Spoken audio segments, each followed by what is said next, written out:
Veritas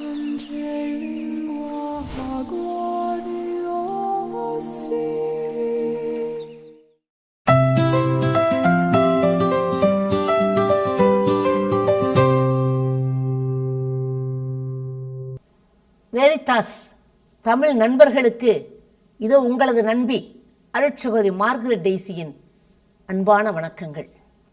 அன்பர்களே, 3 வித காலங்களை நாம் சந்திக்கின்றோம்.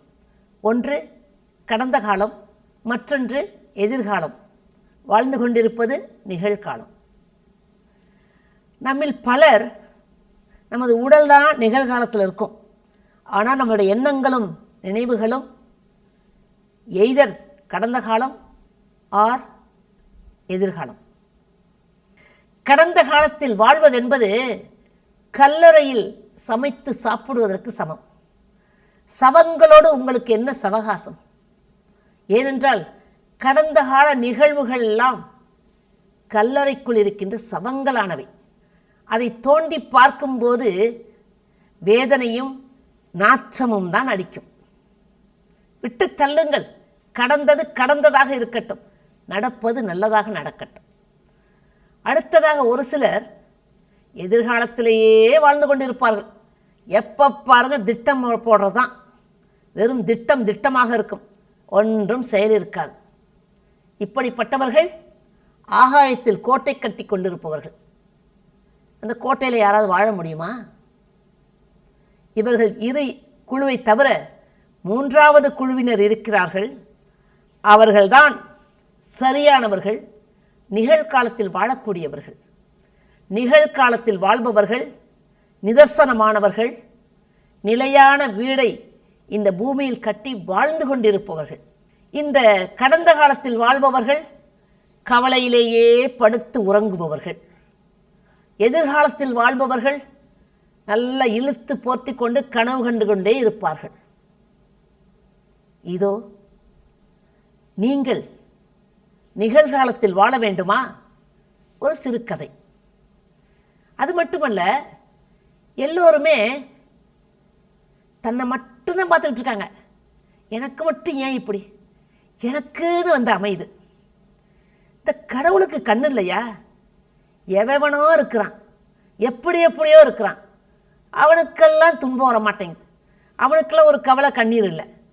அப்பாப்பா, என் வாழ்க்கை கண்ணீர்லே களையுதே, கவலையிலே தோஞ்சு கிடக்கிறனே, என்னைக்கு தான் இந்த விடுதலை? இந்த கவலை எடுக்க மாட்டாரா கடவுள்? அப்படி முறையிட்டு கொண்டே கடவுள்கிட்ட எப்போ பாருங்க புலம்பல் சங்கீதம் தான். இந்த 150வது சங்கீதம் புலம்பல் சங்கீதம். நாம் அப்படியா? பார்ப்போம்.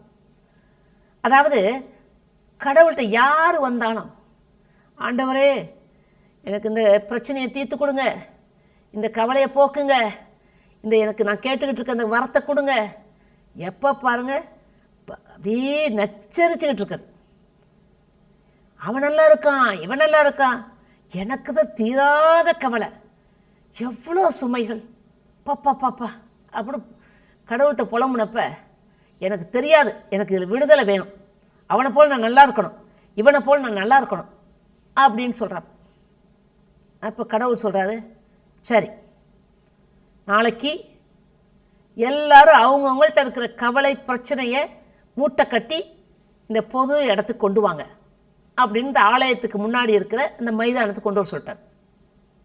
அந்த ஊரில் உள்ள எல்லாரும் அவங்கவுங்கள்ட்ட இருக்கிற கவலைகள் பிரச்சனைகள் எல்லாத்தையும் மூட்டை கட்டி கொண்டு வர்றாங்க. கொண்டு வந்து அந்த காமன் பிளேஸில் எல்லாத்தையும் போடுங்க. நாங்கள் போட்டால் ஏங்க எவரெஸ்ட் சிகரம் தோத்துறோம், அந்த அளவுக்கு மலையனை உயர்ந்து நின்றது அந்த கவலைகளும் பிரச்சனைகள் மூட்டைகளும். சரி, கடவுள் அப்புறம் என்ன செய்ய போகிறாரு அப்படின்னு பார்த்துக்கிட்டு இருக்காங்க. கடவுள் கூறுகிறார், உங்களுக்கு இருக்கிற கவலையும் பிரச்சனையும் தாங்க முடியல, சுமக்க முடியல, பயங்கர கஷ்டமாக இருக்குது, எனக்கு வேண்டாம், அவனை மாதிரி என்ன வை, அவன்கிட்ட இருக்க மாதிரி எனக்கு கூட அப்படின்னு கேட்டிங்க இல்லையா? இப்போ எல்லாரோட பிரச்சனை மூட்டைகளும் இங்கே இருக்குது. உங்களுக்கு எந்த பிரச்சனை மூட்டை சின்னதாக இருக்கோ அதை எடுத்துக்கங்க அப்படின்னு சொல்கிறாங்க. பார்க்குறான், ஐயோ என் மூட்டையே பரவாயில்லையே, அவன் மூட்டை என்ன டன்னு கணக்கில் இருக்குது, இவன் மூட்டை என்ன மூட்டை கொஞ்சம் சின்னதாக இருந்தாலும் பயங்கர இரும்பு போல் கனமாக இருக்குதே, தூக்கி தூக்கி பார்த்துட்டு இது வேண்டாம், அப்பப்போ அது வேண்டாம். கடைசியில் இவன் என்ன செஞ்சான், சரி விடுங்க, என் மூட்டையை விட அது சின்ன மூட்டையாக தெரிஞ்சாலும் அது புது பிரச்சனை. அந்த பிரச்சனை என்ன, அதுக்கு எப்படி வழிகோன்றது, எப்படி அதை டேக்கிள் பண்ணுறது, இதெல்லாம் யோசித்து சிந்திச்சு இன்னும் முடி நரைச்சி போயிடும். அதுக்கு பதிலாக ஏன் கவலை மூட்டை, ஏன் பிரச்சனை மூட்டை பழகி போனது, அதை அனுபவித்து பல நேரம் நான் சில யுக்திகளை கையாண்டு வெற்றியும் தோல்வியும் சந்திச்சிருக்கேன். என் மூட்டையே போதும் அப்படின்ட்டு அவன் மூட்டையை எடுத்துக்கிட்டு பாய் கடவுளேன்ட்டு போயிட்டுருக்கான். எப்படி உங்கள் கவலை மூட்டை, உங்கள் பிரச்சனை மூட்டை சின்னதா பெருசா? இல்லை நீங்கள் வேறு யார்ட்டாவது எக்ஸ்சேஞ்ச் பண்ணிக்க விரும்புகிறீங்களா?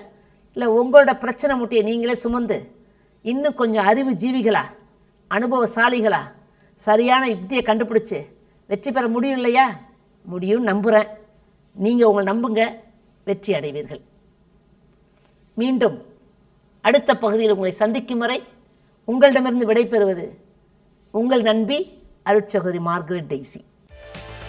ரேடியோ வெரிதாஸ் தமிழ் சேனல்ல இருக்க மேலும் பல வீடியோக்களை பார்க்க லைக் பண்ணுங்க, ஷேர் பண்ணுங்க, சப்ஸ்கிரைப் பண்ணுங்க. மறக்காம பெல் ஐக்கனை கிளிக் பண்ணிடுங்க.